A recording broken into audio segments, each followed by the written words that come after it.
Kita berjumpa kembali bersama saya dalam acara Renungan Religius di channel YouTube Serambi Religius.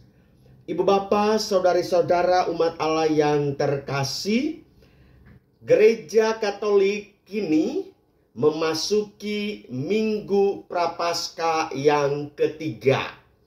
Bacaan-bacaan yang akan kita renungkan diambil dari bacaan pertama dari kitab Keluaran bab 20 ayat 1 sampai dengan 17. Hukum Taurat diberikan lewat Musa.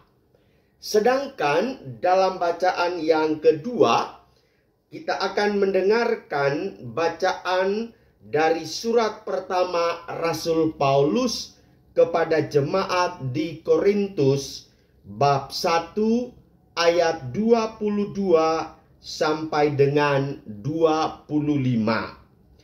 Kami memberitakan Kristus yang tersalib, suatu sandungan bagi orang Yahudi, tetapi bagi mereka yang terpanggil, Kristus adalah hikmat Allah. Dan dalam bacaan Injil, kita akan merenungkan Injil Yesus Kristus menurut Yohanes bab 2 ayat 13 sampai dengan 25. Ketika hari raya Paskah orang Yahudi sudah dekat, Yesus berangkat ke Yerusalem. Dalam bait suci didapatinya pedagang-pedagang lembu, kambing domba dan merpati, dan penukar-penukar uang duduk di situ. Maka Yesus membuat cambuk dari tali, lalu mengusir mereka semua dari bait suci dengan semua kambing domba dan lembu mereka. Uang para penukar dihamburkannya ke tanah, dan meja-meja mereka dibalikannya. Kepada pedagang-pedagang merpati ia berkata, "Ambillah semuanya ini dari sini. Jangan membuat rumah Bapakku menjadi tempat berjualan." Maka teringatlah murid-murid Yesus bahwa ada tertulis, "Cinta untuk rumahmu menghanguskan aku." Tetapi orang-orang Yahudi menantang Yesus, katanya, "Tanda apakah dapat engkau tunjukkan kepada kami bahwa engkau berhak bertindak demikian?" Jawab Yesus kepada mereka, "Rombaklah bait Allah ini, dan dalam 3 hari Aku akan mendirikannya kembali." Lalu kata orang Yahudi kepadanya, 46 tahun orang mendirikan bait Allah ini, dan engkau dapat membangunnya dalam 3 hari. Tetapi yang dimaksudkan Yesus dengan bait Allah ialah tubuhnya sendiri. Sesudah Yesus bangkit dari antara orang mati, barulah teringat oleh murid-muridnya bahwa hal itu telah dikatakan Yesus. Maka percayalah mereka akan kitab suci dan akan perkataan yang telah diucapkan Yesus. Sementara Yesus tinggal di Yerusalem selama hari raya Paskah, banyak orang percaya dalam namanya karena mereka telah melihat tanda-tanda yang diadakannya. Tetapi Yesus sendiri tidak mempercayakan dirinya kepada mereka karena Yesus mengenal mereka semua. Dan tidak perlu seorang pun memberi kesaksian kepadanya tentang manusia, sebab ia tahu apa yang ada di dalam hati manusia. Demikianlah Injil Tuhan. Terpujilah Kristus. Saudari-saudara umat Allah yang terkasih, sebelum saya menampilkan renungan saya, Pertama-tama saya mengucapkan turut bergembira bersama Gereja Universal dan Gereja Lokal Keuskupan Sibolga, karena Bapak Paus Fransiskus telah memilih Pastor Frans Tuaman Sinaga menjadi uskup Keuskupan Sibolga. Ya, paling tidak ikut bergembira karena beliau adalah kawan kelas saya. Saudari-saudara umat beriman yang tercinta, sense of belonging tanpa atau mesti memiliki. Rasa memiliki tanpa ataukah mesti memiliki. Kalau kita mengatakan bahwa sesuatu itu mesti memiliki, pasti beda dengan tidak harus dimiliki. Dalam bacaan pertama dengan jelas kita mendengar soal 10 perintah Allah. Jangan mencuri, jangan berzina, jangan membunuh, jangan bersaksi dusta, jangan mengingini rumah sesamamu, jangan mengingini istrinya atau hamba-hambanya, lembu atau keledainya, atau apapun yang dimiliki sesamamu. Kalau untuk hal itu kita merasa bahwa kita memiliki, tetapi tidak mesti memiliki. Lalu yang mesti dimiliki itu adalah apa? Bait Allahmu, dirimu adalah tempat Allah bertata.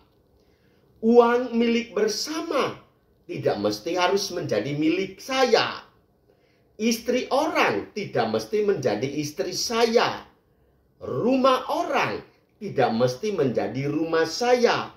Tetapi namanya dirimu adalah milikmu sendiri.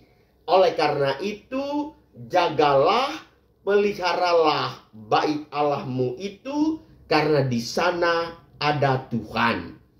Dan dalam bacaan Injil kita mendengarkan kenapa Yesus marah besar terhadap para pedagang yang telah menggunakan hak kepunyaan bersama itu.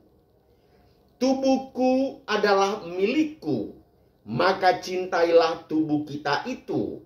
Ingat pesan, cinta akan rumah menghanguskan aku. Kasih kepada Tuhan atau bait suci atau diri yang disatukan dengan hormat di dalam kehidupan jauh lebih penting daripada segala jenis persembahan yang bisa terjadi berkat tawar-menawar. Kalau sesuatu hal itu dilandasi oleh tawar-menawar, maka ada keuntungan dan ada kerugian. Dan dalam dunia tawar-menawar, kita akan berhadapan dengan realitas pasar. Ingat saudara-saudariku yang terkasih, ada 3 hal yang menyangkut kekosongan hidup di dunia ini. Yang pertama, otak kosong. Yang kedua, omong kosong. Dan yang ketiga, dompet kosong. Kalau kekosongan ini tidak juga kita miliki, kita mulai bereaksi. Kita mencari celah, kita mencari jalan. Dan yang pertama-tama kita mau melihat adalah bagaimana tampilan diri kita dijadikan sebagai lahan pasar. Tipe para pedagang yang menggunakan bait suci menjadi tempat untuk berjualan, di sana orang hanya melihat keuntungan. Maka sifat dasar manusiawi yang egois dan ingin akan merusak diri dan pribadi. Alkitab mengatakan bahwa akar dari segala kejahatan adalah cinta uang. Penyelidikan makin dalam terjadi di dunia ini hanya akan menguatkan fakta kerusakan manusia yang bergiat bagi diri dan keuntungan diri atau kerusakan manusia yang membenci dan mengharapkan keruntuhan orang lain. Kalau memang kita bicara soal pasar, maka kita berhadapan dengan dunia itu. Tawar-menawar, entah Anda rugi, saya untung, dan seterusnya. Tetapi saudara-saudariku yang terkasih, dalam bacaan Injil Minggu Prapaskah yang ketiga ini, Yesus mau mengajak kita untuk merenungkan bahwa jati dirimu adalah bait Allahmu. Yesus mengatakan, carilah dahulu kerajaan Allah, tetapi manusia mengabaikan dirinya yang adalah kerajaan Allah itu. Maka Yesus marah kalau diri kita dijadikan pasar. Sejujurnya, seluruh diri dan hidup kita didasarkan pada perhitungan untung rugi. Itulah sebabnya dalam setiap karya acap sekali kita mendambakan soal pamrih, soal gaji, soal keuntungan, termasuk hidup rohani kita.